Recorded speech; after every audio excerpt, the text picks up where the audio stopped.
What happens when you're going about your life and you find yourself in some hard circumstances?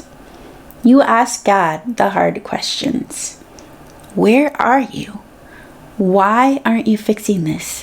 Why aren't you working on my behalf? You know that God is there, yet you feel abandoned, wondering if His promises to you are real and if He forgot you or you somehow fell out of His favor. I too have been in the place of asking God the hard questions, of going through things I didn't understand.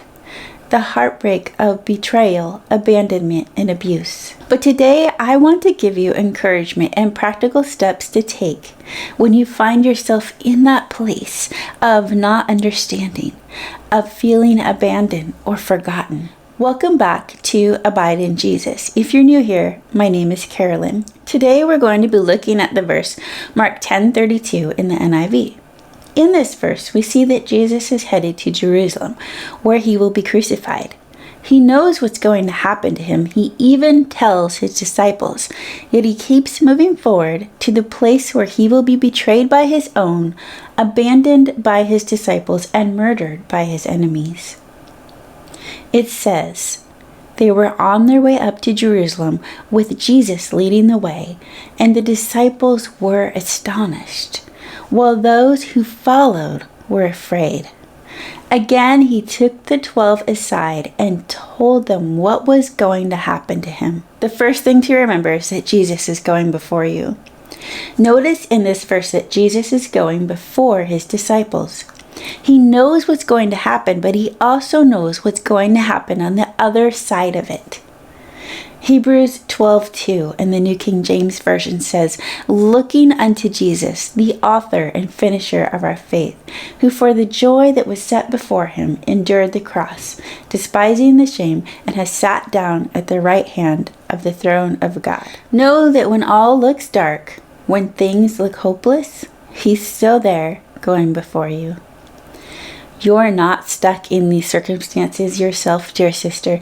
Jesus is going before you. He knows what's going to happen, but He also knows what's on the other side of these circumstances. Often, when I was going through my own dark time, Hebrews 13:5 would come to mind, and I'll quote it in the New King James Version.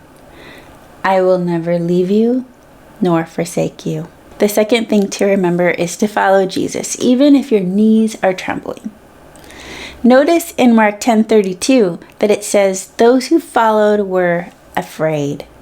It's okay to be afraid, but don't let that fear hold you back. Step past the fear, even with your knees trembling, because God is with you and will not abandon you. When you see circumstances happening and you don't understand and can't make sense of anything, when fear rises up, remember who goes before you. Remember who covers you. Remember who surrounds you with His love. I've had to do this so many times in my Christian walk. Fear would rise up, but God was calling me and confirming me to step out in faith. And there was just a time that I realized I had a choice to make. I could give in to the fear, or I could trust God and step out. The third thing I want to leave you with is to never give up. Do not give up on God before you see the victory. Even when all you see around you is darkness, know that the light is still coming. The man who established our Bible college had a saying, and long after he's gone, the Bible college still teaches it. His saying was, plod on, plod on, plod on. What do you do when it looks like God is not there or His promises to you won't be fulfilled? Plod on. When circumstances come and you don't understand, plod on. When people around you have failed, plod on.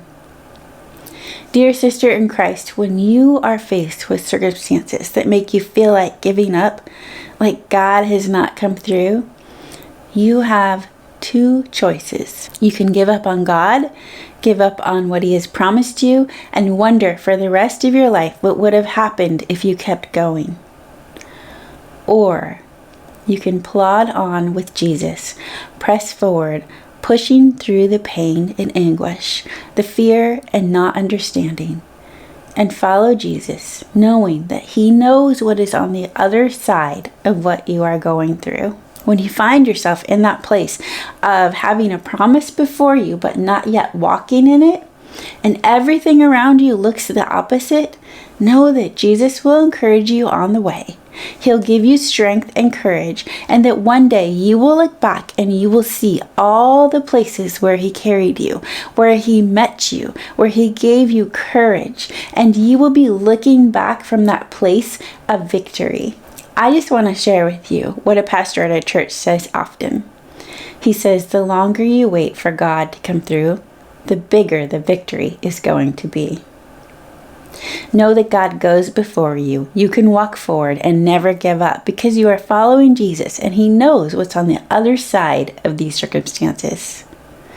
Know that your God has not abandoned you. This video was inspired by my Bible study, Healing the Father Wound. You can find out more at carolynsbooks.com.